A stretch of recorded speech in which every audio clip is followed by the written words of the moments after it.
इस साल मई में काफी गाजे बाजे के साथ आए LIC की IPO में निवेश करने वाले लोगों के हाथ चल चुके हैं। IPO निवेशकों को 889 से 949 रुपए के बीच मिलने वाला ये शेयर आज 640 रुपए के आसपास चल रहा है। IPO निवेशकों को ये शेयर न उगलते बन रहा है न निगलते। दूसरी तरफ एक्सपर्ट और कई ब्रोकर बार बार निवेशकों को दिलासा दिला रहे हैं कि वे इसमें निवेश बनाए रखें। हाल में आए कंपनी के अच्छे नतीजों के बाद ब्रोकर और बुलिश दिख रहे हैं। अब इस कहानी को पूरी तरह से समझते हैं कि आखिर LIC के नतीजे क्या बताते हैं और इसको लेकर ब्रोकर आखिर बुलिश क्यों हैं। सितंबर यानी दूसरी तिमाही के दौरान LIC की नेट प्रीमियम आय 1.04 लाख करोड़ रुपए से 26.9% बढ़कर 1.32 लाख करोड़ रुपए पहुंच गई है।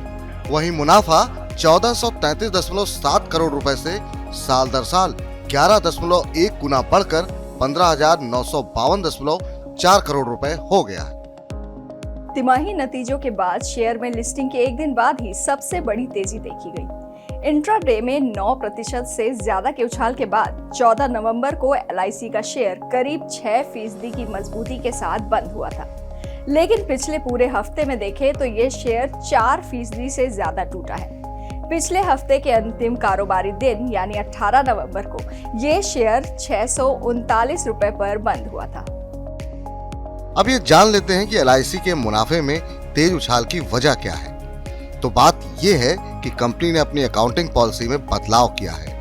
मुनाफे में कुल 14,490.7 करोड़ रुपए के इजाफे में से 14,271.8 करोड़ रुपए अकाउंटिंग पॉलिसी में बदलाव की वजह से हैं।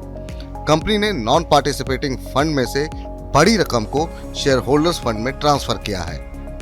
FY23 में अब तक LIC ने निजी इंश्योरेंस कंपनियों से न्यू बिजनेस प्रीमियम का लगभग 4.5% मार्केट शेयर गेन किया है। ग्रुप बिजनेस सेगमेंट में मजबूत ग्रोथ के दम पर बढ़ा मार्केट शेयर मार्च 2022 के अंत तक 63.25% के मुकाबले अक्टूबर 2022 तक LIC का मार्केट शेयर बढ़कर 67.72% हो गया है। लेकिन पिछले एक साल में LIC की एम्बेडेड वैल्यू में कोई खास बदलाव नहीं हुआ है। LIC के प्रबंधन के मुताबिक ग्रुप सिंगल पॉलिसी के प्रीमियम को पर और नॉन पर फंड्स में बांटे जाने से यील्ड या कमाई पर असर हुआ। मैक्वायर रिसर्च की एक रिपोर्ट के मुताबिक वैल्यू ऑफ न्यू बिजनेस यानी VNB में पिछले एक साल में करीब 10,000 करोड़ रुपए की बढ़ोतरी के बावजूद एम्बेडेड वैल्यू में कोई खास बढ़ोतरी नहीं हुई है। प्रबंधन ने कहा है कि बाजार की उठापटक से कंपनी की एम्बेडेड वैल्यू पर असर हुआ है। बाजार में हर 10% की गिरावट से LIC की एम्बेडेड वैल्यू में करीब 7% की कमी होती है। एक खबर यह है कि asset care and reconstruction enterprises यानी कि एक्रे ने LIC से रिलायंस कैपिटल के 3,400 करोड़ रुपए के बॉन्ड खरीदने की पेशकश की है। एक्रे की LIC को बकाया मूल रकम के 30% भुगतान की पेशकश की है। करीब एक साल पहले एक्रे ने एक्सिस बैंक और HDFC को रिलायंस कैपिटल के कर्ज पर बकाया मूल रकम के 26 से 28% का भुगतान किया था। जुलाई 2021 से रिलायंस कैपिटल के बॉन्ड्स को बेचने के लिए LIC 3 बार कोशिश कर चुकी है, पर नाकामयाब रही थी।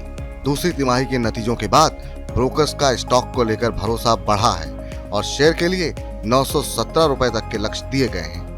ज्यादातर ब्रोकर्स ने LIC के शेयर को खरीदने का ही सुझाव दिया है। तो कुल मिलाकर ये कहा जा सकता है कि अच्छे नतीजों और अन्य पॉजिटिव वजहों से LIC के शेयरों में आगे मजबूती रहने की संभावना दिख रही है।